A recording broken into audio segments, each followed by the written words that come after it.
Guest is Dr. CPoe, and we're talking about the World Conference on Against Racism in South Africa. And of course, Dr. Poe, before we had our first commercial break, we promised that we'd give you an opportunity to talk about some of those issues associated with racism, but perhaps some issues that folks don't ordinarily associate or tie in to racism. And so let's give you free rein to talk about some of those issues now. Well, as I said, poverty is widespread among South African blacks. And we know that up until 1994, South Africa had an official policy of racial separation, an official policy of legalized racism.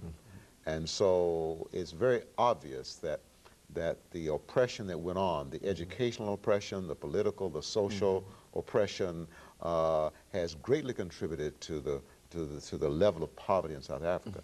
Now, poverty doesn't stop there. Poverty also leads to some other problems. One, crime. South Africa has a crime problem in almost every city we went into. We were cautioned, be careful, don't go here alone, don't go there alone, because we've got a crime problem.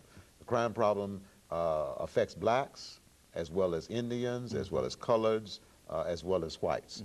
As a matter of fact, I feel that there was more paranoia, as you might understand, as you might expect, among the whites relative to the crime than there was among the other groups. But there was anxiety among all groups that I talked to.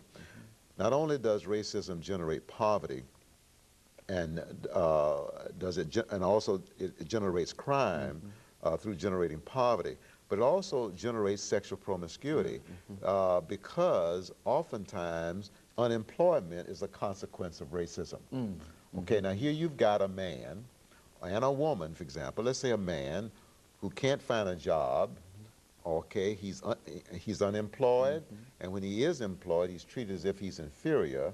Now, what can you expect that man to do? He's frustrated, he's angry, and most likely he's going to seek some kind of outlet, okay, in a way that's available to him. So racism then contributes to sexual promiscuity. And we know then that HIV/AIDS is related to sexual promiscuity.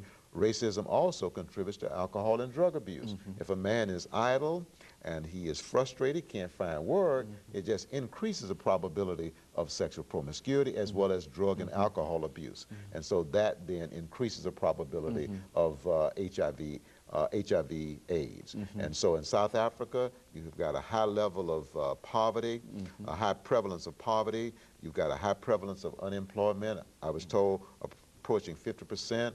You've got a high level of, a high prevalence of crime. You also have, I believe, a high prevalence of sexual promiscuity and therefore a high prevalence of HIV/AIDS. And so all of these are related and very much then racism generated.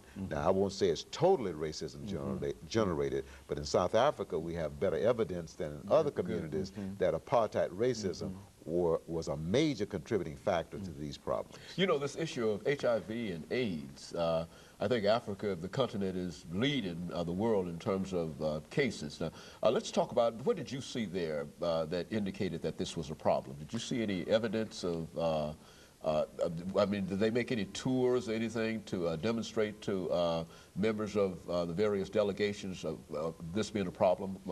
Well, I don't know about the delegations, but I had the fortunate